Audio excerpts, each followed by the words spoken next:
ياسين معراش. أنا أريد أن أسمع رأي الشكير، وتدرج ولعب في كثير من الأندية ويعرف قيمة مثل هذه المباريات، قيمة 3 نقاط الضائعة، نقطتين في مباراة اليوم، ورأيه في الحكم.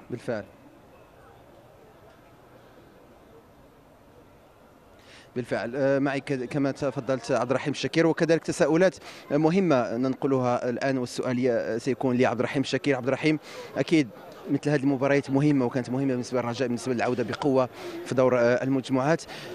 لماذا اليوم ربما الرجاء ضيع النقاط الثلاث، وكان بالإمكان ربما الخروج بفوز من هنا من بركان؟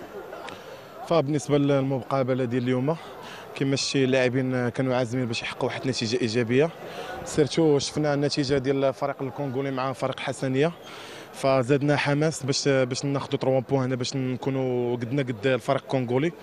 فما كتبش نقطة، باقا الحمد لله باقي حتى حاجة ما تحسمات، فكل شيء باقي ملعوب.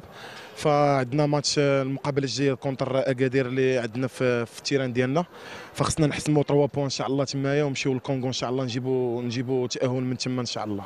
رايك في تحكيم حكم اليوم؟ فاش غادي نقول لك، الناس اللي مختصين في التحكيم كيما شي تغاضى على 2 ضربات جزاء، والشيء البيت في اخر ثواني ما فهمتش علاش صفر. فاش غادي نقول لك، الناس خصهم يشوفوا التحكيم ديال لافريك، راه باقي معطل شويه. شكرا لك عبد الرحيم الشكير. معي كذلك مدرب فريق نهضه بركان منير جعواني. لماذا اليوم سيد منير فشل نهضه بركان في الفوز بنقاط 3 كما تابعنا في المباراه الماضيه؟ وما فشلناش، بالعكس ربحنا نقطه مع فريق الرجاء البيضاوي، كان خصوصا ان فريق الرجاء البيضاوي تمر من واحد مرحله فراغ. كنا عارفين بان فريق الرجاء البيضاوي بعد الكبوه اللي معنا في المباراه الاخيره في المباراه الثالث، لان فريق لعبنا مع التونون دي تيتر اللي هو البطل، كنا عارفين بان غيجي هنا غيلعب لو تو بور لو تو باش هذا، لان كنت عارف راسي انني قبل من المباراه كما كانت النتيجه غنكون غنتصدر المجموعه، ولكن كنت باغي نضمن انا بواحد الصفه كبيره التاهل. دبرنا الماتش ديالنا ونجيغي لو ماتش ديالنا، لان الماتش عرفتوا المباراه تكون صعيبه بزاف على الطرفين.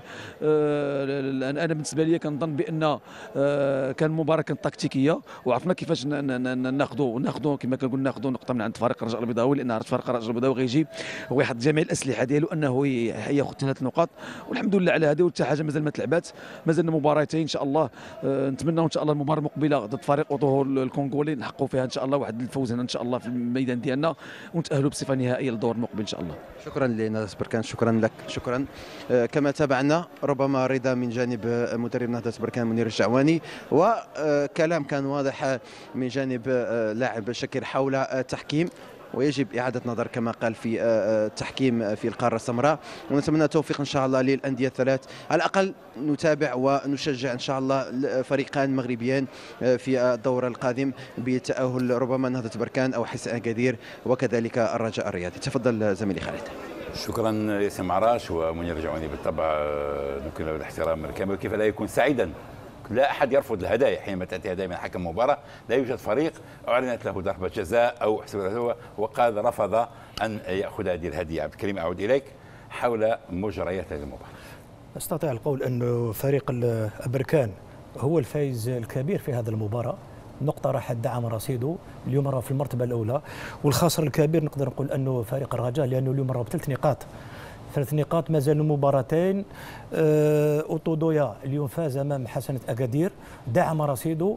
فيه مباراتين، يعني الرجاء يمشي الاوتو ضروري. اذا كان الرجاء